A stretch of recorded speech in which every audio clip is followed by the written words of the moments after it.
9년 전 이때쯤 저희 아들이 동부에 있는 대학교에 진학을 해가지고 저희 부부가 그 아이를 데려다 주기 위해서 동부로 갔습니다.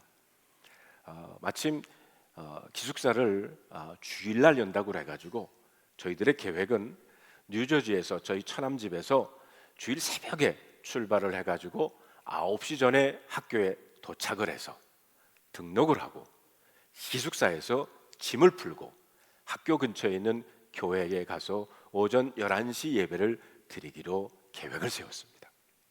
온라인으로 해가지고 교회까지 다 찾아놨어요. 그런데 출발한 지 1시간도 못 돼서 고속도로에서 그만 교통사고가 난 겁니다. 새벽이라 차도 별로 없는 고속도로에서 또 조심하느라 55마일, 60마일로 달리고 있는데 갑자기 뒤에서 멀쩡한 저희 차를 와서 받은 거였어요. 처음에 사고가 났을 때 이런 생각이 들었습니다. 막내 아들 대학 데려다 주려 가는데 그것도 주일 아침에 학교 근처에서 예배 드리려고 새벽같이 일어나 가고 있는데 웬 사고인가. 그런데 오늘 본문에 보면 이스라엘 백성들에게도 비슷한 사건이 일어납니다. 1절에 보니까 이스라엘 자손의 온 회중이 여호와의 말씀대로 여호와의 명령대로 신광야에서 떠나서 그 노정대로 행하여 르비딤의 장막을 쳤으나 백성이 마실 물이 없었다라고 했습니다. 오늘 본문 전장인 16장에 보면 이스라엘 백성들이 신광야에서 먹을 것이 없다고 불평을 했을 때 하나님께서 내려주시는 만나와 메추라기를 먹는 경험을 했습니다. 그리고 아마 신나게 하나님의 명령대로 약속의 땅으로 행진하는 그 여정에서 이 어려움을 경험하게 됐던 것입니다. 이스라엘 백성들이 자기들 마음대로 행동한 것도 아니었고요, 여호와 하나님의 명령대로 신광야를 떠나가지고 하나님의 인도하심을 따라 르비딤에 왔을 때 마실 물이 떨어졌다는 것입니다. 요즘 하와이와 캘리포니아에도 가뭄으로 인해서 산불도 많이 나고 있습니다. 제가 캘리포니아 살 때만 해도 물을 절약해야 된다고 해가지고 변기도 한 번에 내리지 않고요, 몇 번 사용한 다음에 내리기도 했습니다. 잔디에 물 주는 것도 잘못 주면 벌금을 받기도 했어요. 그래서 전에 섬기던 교회 주택 뒷마당을 아예 그냥 인조 잔디로 바꾸어 버렸던 적도 있습니다. 그런데 광야에서 물이 떨어졌으니 그 어려움이냐 오죽했겠습니까? 그런데 우리가 잘못하다가 어려움이 생기면 하나님의 징계라고 생각할 수 있겠지만 여기에 보면 하나님의 명령에 순종해서 잘 해보려고 애쓰는데 어려움이 발생했다는 겁니다. 제 아내가 교통사고가 나자 제일 먼저 한 질문이 우리가 뭐 잘못했나? 였습니다. 우리나라 기독교인들 가운데는 보편적으로 무속신앙의 배경이 마음속에 깔려있기 때문에 우리가 잘하면 환경이 좋아지고 우리가 잘못하면 환경이 나빠진다고 하는 생각이 늘 지배하고 있습니다. 그러나 예수 잘 믿고 교회를 잘 나와도 고통과 어려움이 올 수 있다는 것입니다. 암에 걸릴 수도 있고요, 사업이 어려워질 수도 있고요, 가정에 문제가 생길 수도 있습니다. 어려움과 고통이 우리의 불순종이나 죄 때문에 오는 경우도 있지만 반드시 늘 그런 것은 아니라는 것입니다. 오늘 본문에 나오는 이 사건은 때때로 우리가 하나님께 순종하는 길에서도 어려움과 고통을 경험할 수 있다는 교훈을 줍니다. 그런데 중요한 것은 그런 상황에서 우리가 어떻게 반응하느냐 하는 것입니다. 하나님은 이스라엘 자손들이 광야의 길을 통과하여 가나안으로 가는 여정에서 믿음의 사람들이 되기를 원하셨습니다.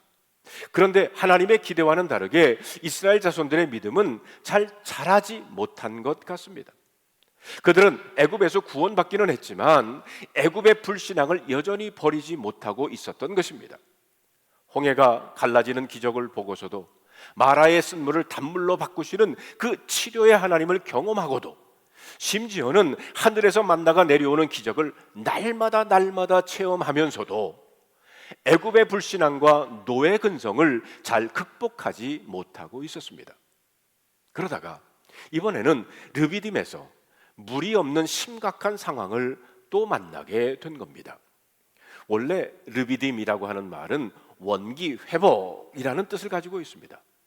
그 이름 그대로 여러 개의 샘과 개울이 있어서 물이 넉넉한 곳인데, 아마 이스라엘 백성들이 그곳에 도착했을 때는 가뭄으로 인해 가지고 샘과 개울이 말라 물이 없었던 때였던 것 같습니다. 그들이 기대하고 장막을 쳤지만 그 기대가 그만 물거품이 되고 만 것입니다. 이런 상황에서는 모래거품이라고 해야 되겠죠. 목은 마른데 물은 구할 수 없게 되자 이스라엘 자손들이 어떤 반응을 보였습니까? 그들은 당장 모세와 다투기를 시작합니다. 2절 첫머리에 보니까 백성이 모세와 다투어 이르되, 이스라엘 백성들은 마실 물이 없는 어려운 상황을 만나게 되자 늘 그랬던 것처럼 다시 모세에게 대들고 원망하고 불평하기를 시작합니다. 당신이 어찌하여 우리를 애굽에서 인도하여 내어서 우리와 우리 자녀와 우리 가족이 그리고 우리 가축이 목말라 죽게 하느냐? 그런데 본문은 단순히 원망하고 불평하는 정도가 아니라 모세와 다투었다고 했습니다. 다투었다고 하는 말이 무슨 말입니까? 싸웠다는 말입니다. 다투었다는 히브리 단어는 리브라고 하는 단어입니다. 이 단어는 언쟁만이 아니라 주먹질까지 포함한 다툼을 의미합니다. 아마 그들은 왜 우리가 이런 일을 당하게 했느냐? 하나님의 명령대로 했는데 하며 더 목소리를 높여가지고 모세 당신이 옳은가 우리가 옳은가 옥신각신 다투었던 것 같습니다. 여러분, 우리가 알다시피 이스라엘 백성들은 지금까지 어려운 일이 있을 때마다 늘 이렇게 원망하고 불평을 해댔습니다. 그들은 지금까지 기적적으로 그들을 인도하신 하나님이 그들 중에 함께 계시다는 사실을 까맣게 잊어버렸어요. 지금까지 그들이 경험했던 기적이 얼마나 많습니까? 그런 놀라운 기적을 보기는 했지만 이스라엘 자손들에게는 여전히 하나님에 대한 믿음이 부족했어요. 그들에겐 믿음보다 불신앙이 여전히 더 많았던 것입니다. 그래서 본문 7절에 보면 이스라엘 백성들이 하나님을 믿지 못하고 모세와 다투었다고 해가지고 그곳 이름을 마사 혹은 무리바라고 불렀다라고 기록을 하고 있습니다. 히브리어로 마사라고 하는 뜻은 냄새 맡다, 시험하다라는 의미를 가지고 있어요. 그들이 하나님을 믿지 않고 하나님이 계신가 안 계신가 의심했다는 겁니다. 또 무리바라고 하는 말은 다투다, 쟁변하다라는 의미를 가지고 있습니다. 이곳에서 불신앙을 가진 그들이 믿음의 사람 모세와 다투었다는 것입니다. 성도 여러분, 우리는 오늘 말씀을 통해 우리 자신을 돌아보아야 합니다. 혹시 우리는 아직도 마사에 서 있지 않습니까? 혹시 불신앙을 버리지 못한 채 무리바에서 하나님을 원망하고 갈등하고 있지는 않습니까? 우리는 오늘 본문을 통해 이스라엘 자손들의 깊은 영적인 문제를 먼저 볼 수 있어야 합니다. 이스라엘 백성들 속에 깊이 뿌리 내리고 있었던 것은 불신앙이었습니다. 분명히 그들은 애굽에서 떠나왔지만 여전히 애굽의 불신앙, 애굽의 노예 근성을 그대로 가지고 있었다는 겁니다. 그렇기 때문에 마실 물이 없는 상황이 닥치자 그냥 모세를 향해 원망부터 하기를 시작합니다. 그것 봐라, 우리가 뭐라고 했어? 하나님이 우리를 인도하실 리가 없어. 하나님이 계시다면 어떻게 이런 일이 일어날 수가 있어? 애당초 애굽을 그렇게 쉽게 떠나는 것이 아니었어. 이것이 이스라엘 백성들의 반응이었습니다. 그들은 분명히 애굽에서 빠져나왔지만 애굽의 불신앙을 그대로 가지고 있었던 것입니다.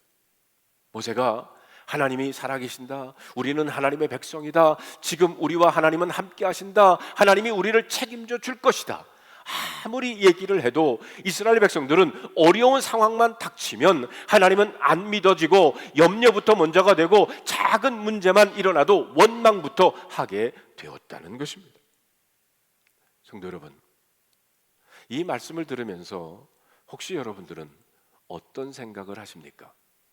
어떻게 홍해 기적을 보고도 쓴물이 단물로 바뀌는 기적, 그리고 하늘 문이 열려가지고 양식을 비처럼 내려주신 기적을 보고도 이스라엘 백성들이 저럴 수가 있어? 우리는 이스라엘 자손들을 한심하다고 손가락질할 수 있습니다. 나한테 홍해가 갈라지는 기적만 보여줘라. 난 평생 단 한 번도 주님을 떠나지 않고 믿음으로 살 거야. 여러분, 그렇게 말하고 싶습니까? 나에게 만나가 내려서 매일매일 일용할 양식을 준다면 나는 평생 주님만 찬송하며 살 거야. 그렇게 자신 있게 말할 수 있겠습니까? 그렇지 않습니다. 사실 되돌아보면 모양은 다르지만 이와 비슷한 기적, 하나님의 은혜를 여러분과 저도 체험했습니다. 성경은 이 이야기를 통해서 오늘 우리도 이스라엘 백성들과 별반 다를 바 없다는 것을 보여주고 있는 것입니다. 우리 역시 이스라엘 자손들처럼 하나님을 바라보고 거룩한 삶을 살기보다 죄를 짓고 살아가는 삶에 더 익숙해져 있습니다. 우리는 하나님의 말씀보다 내 생각대로, 내 계획대로 살아가기가 쉽습니다. 우리 역시 생각지도 않았던 삶의 어려움이 닥쳐오면 모세와 다투었던 이스라엘 자손들과 마찬가지로 마음속에 분노와 다툼을 가지고 이렇게 말합니다. 아니, 하나님, 이럴 수가 있습니까? 왜 다른 사람들의 기도는 들어주는 것 같은데 왜 내 기도만은 안 들어주십니까? 정말 하나님이 우리 아버지인 것 맞습니까? 오늘 본문이 바로 그런 내용입니다. 우리는 여기에서 중요한 한 가지 사실을 알 수 있습니다. 그것은 옛 습관을, 옛 사람을 버리는 것, 불신앙을 버리는 것이 이렇게 어렵다는 겁니다. 이스라엘 자손들은 애굽에서 빠져나오기는 했지만 애굽의 옛 습관을 그대로 가지고 있었습니다. 애굽의 유혹을 이길 힘이 없었어요. 과거의 습관, 세상적인 것들을 버리기가 그렇게 만만치 않았다는 겁니다. 사실 술 하나 끊는 것도 쉽지가 않습니다. 분명히 술을 끊었는데 얼큰한 매운탕이 나오면 자신도 모르게 한 잔 했으면 좋겠다라고 금방 유혹을 받습니다. 어떤 집사님은 수없이 결심을 하고 결심을 해가지고 겨우 담배를 끊었어요. 그런데 담배 끊고 2달이 되었을 때 오랜만에 친구를 만나서 점심을 같이 먹었는데 옆에 있는 친구가 담배를 피우면서 자기에게도 담배를 건네주었다는 거예요.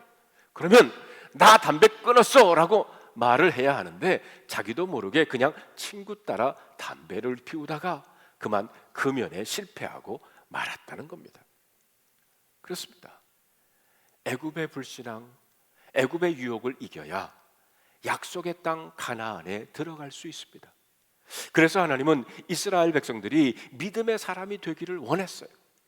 애굽에서 빠져나오는 것만이 아니라 가나안 땅에서 하나님의 축복을 누리는 믿음의 사람들이 되기를 원했습니다.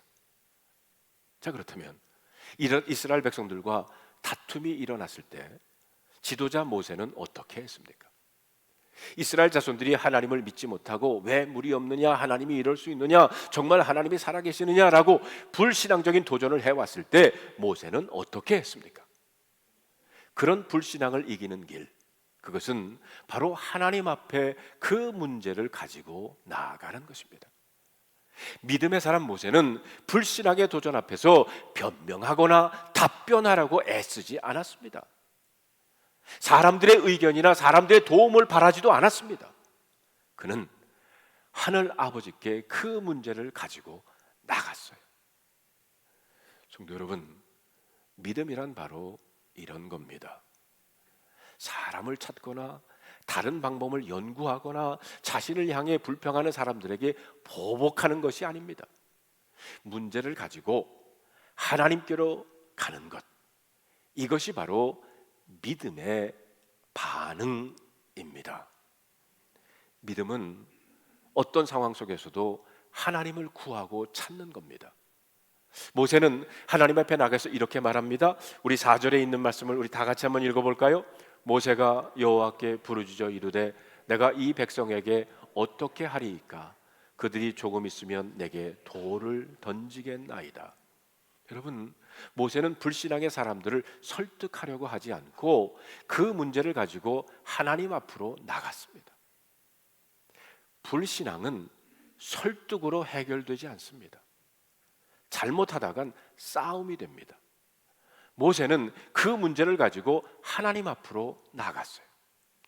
이스라엘 자손들과 다투는 대신 하나님의 법정 앞에 서기를 원했던 겁니다. 그리고 하나님이 판단해 주시기를 기다렸어요. 하나님이 교통 정리해 주시기를 기다린 겁니다. 그러자 하나님은 드디어 모세와 이스라엘 사이를 판단하기 위해서 재판을 여십니다. 5절에 있는 말씀 다 같이 읽어봅시다. 여호와께서 모세에게 이르시되 백성 앞을 지나가서 이스라엘 장로들을 데리고 나일강을 치던 네 지팡이를 손에 잡고 가라. 하나님은 모세로 하여금 이스라엘 자손들 앞을 지나가는데 장로들을 데리고 손에는 지팡이를 잡고 가라고 명령합니다. 어디를 갑니까? 6절을 보니까 내가 호렙산에 있는 그 반석 위에 거기서 내 앞에 서겠다라고 말씀을 하십니다. 그래서 모세는 이스라엘 장로들을 데리고 반석 위에 서 계신 하나님 앞으로 나갑니다.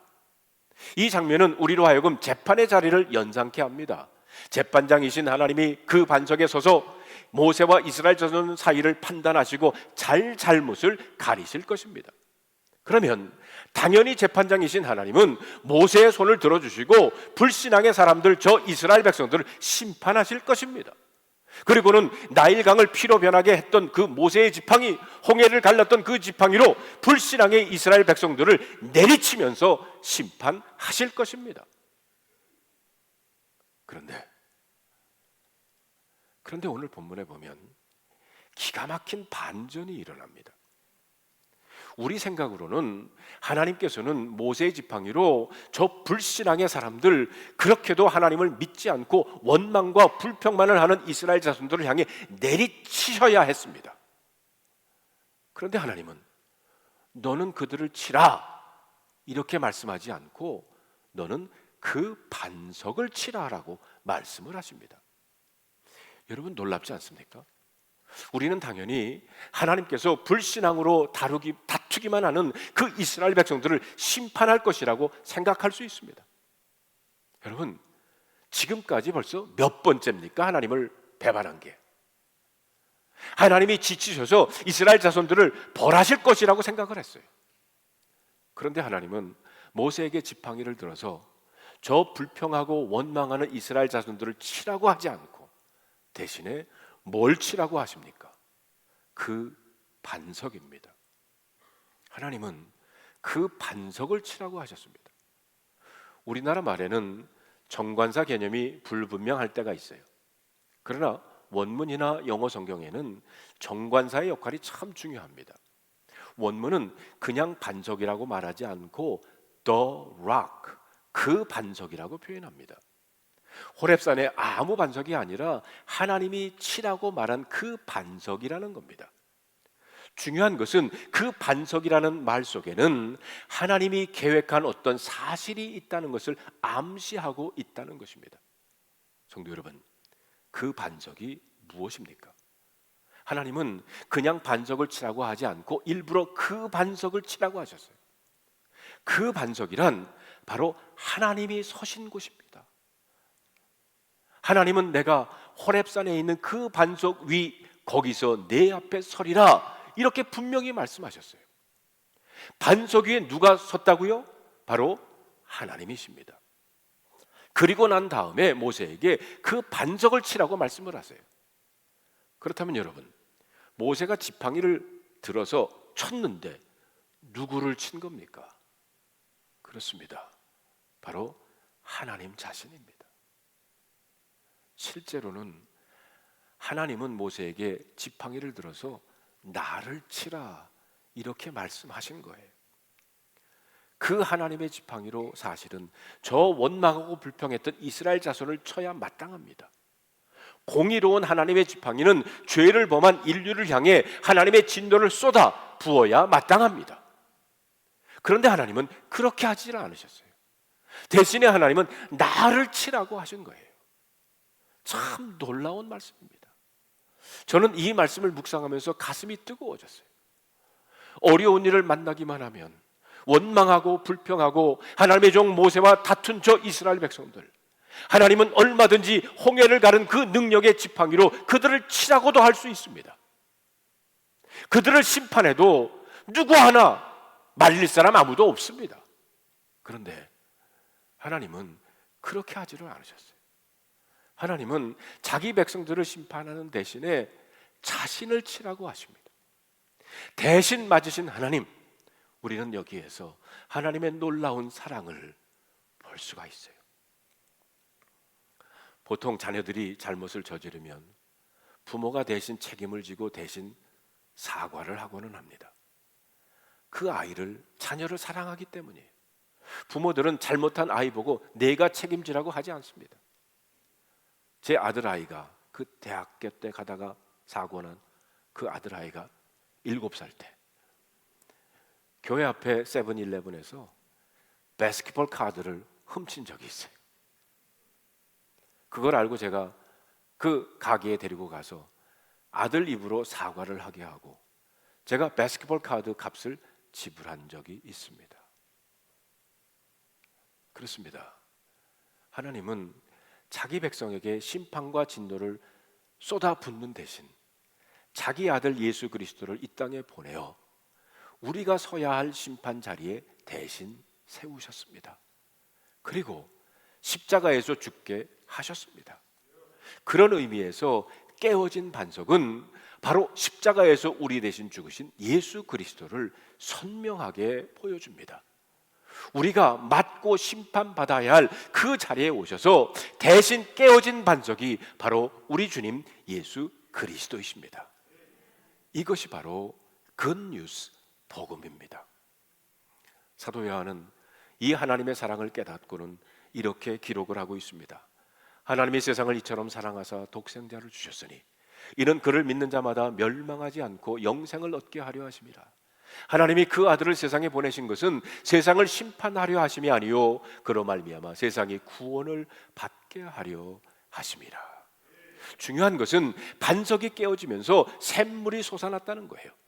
모세가 하나님의 명령대로 반석을 지팡이로 내려쳤더니 그곳에서 모두를 살리는 생수가 터져 나왔습니다.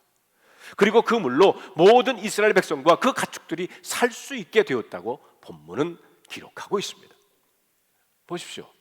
하나님은 완악하고 불신했던 이스라엘 자손들에게 심판 대신 그들을 위해 구원의 샘물이 그 반석에서 솟아나게 했습니다.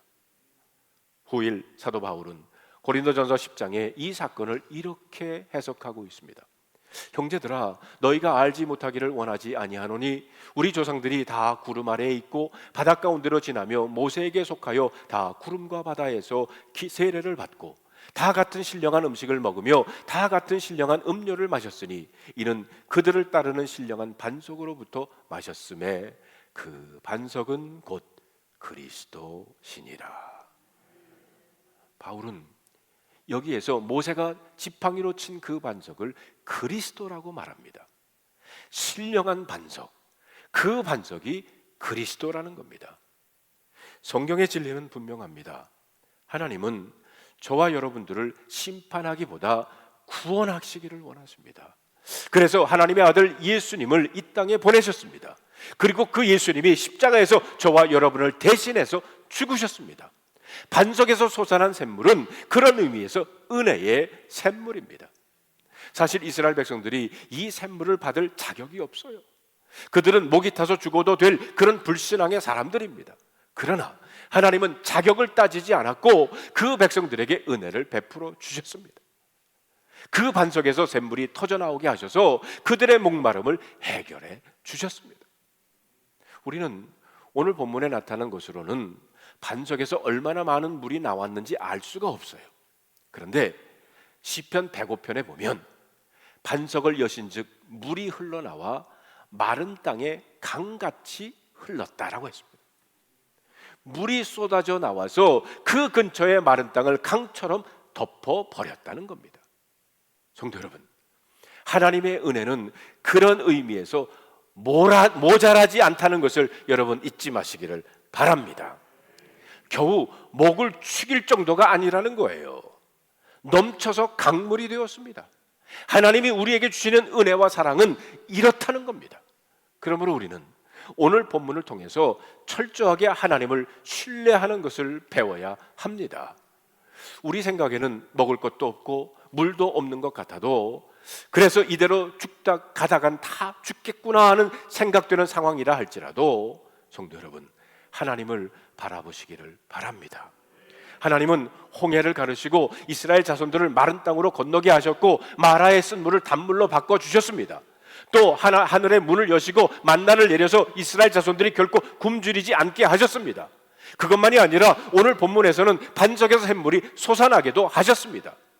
또 우리는 오늘 본문을 통해서 하나님의 은혜가 얼마나 크고 놀라운지를 깨달아야 합니다. 우리 하나님은 믿음 없는 이스라엘 자손들을 지팡이로 치지 않고 그 반석, 곧 당신 자신을 치게 하셨다는 것입니다. 교통사고 얘기로 다시 돌아가 봅시다. 고속도로에서 난 사고였으면 큰 사고로 다칠 수도 있었는데, 자동차는 좀 망가졌지만 사람들은 다치지를 않았어요. 아들 녀석이 뒤에서 자고 있었는데 트렁크에 하도 짐을 많이 실어서 그런지 충격을 크게 받지 않았다는 거예요. 그래서 우리 식구와 뒤에서 친 운전사 모두 무사했다는 것이 얼마나 은혜이겠습니까? 그리고 무엇보다도 아들을 멀리 두고 돌아서는 저희 부부에게, 그리고 낯선 곳에서 이제부터 홀로 서야 하는 아들에게 하나님께서 이제부터 하나님만을 신뢰하라는 것을 우리 모두는 배울 수 있었습니다. 사랑하는 성도 여러분, 여러분 중에도 사고로 혹은 병으로 혹은 경제적인 어려움으로 고통 가운데 있는 분들 계십니까? 모세처럼 그 문제를 가지고 하나님 앞에 나가십시오. 하나님만을 바라보시기를 바랍니다. 하나님만을 의지하시기를 바랍니다. 그렇습니다. 십자가는 하나님의 아들이 우리 대신 죽으신 겁니다. 그리고 그곳에서 은혜의 샘 생수가 흘러나와서 온 인류를 구원하셨습니다. 그렇습니다. 어떤 상황 속에서도 하나님만을 신뢰하는 믿음의 사람들이 되시기를 바랍니다. 어떤 일을 만나도 여러분 흔들리지 마시고, 그리고 크신 하나님의 은혜 안에서 불신앙을 이기고 승리하시는 여러분들이 되시기를 주님의 이름으로 축원합니다. 오늘 말씀을 여러분 마음속에 간직해 보시면서 다음 세 가지 질문에 여러분 스스로가 한번 답해 보시기를 바랍니다. 여러분은 어떤 문제에, 어려운 문제에 어떻게 반응하십니까? 문제를 만날 때마다 여러분은 어떻게 반응하십니까? 둘째로, 여러분이 모세처럼 하나님 앞에 가지고 나아가야 하는 문제는 과연 무엇인가요? 셋째로, 여러분이 경험한 그 반석이신 주님은 어떤 분이십니까?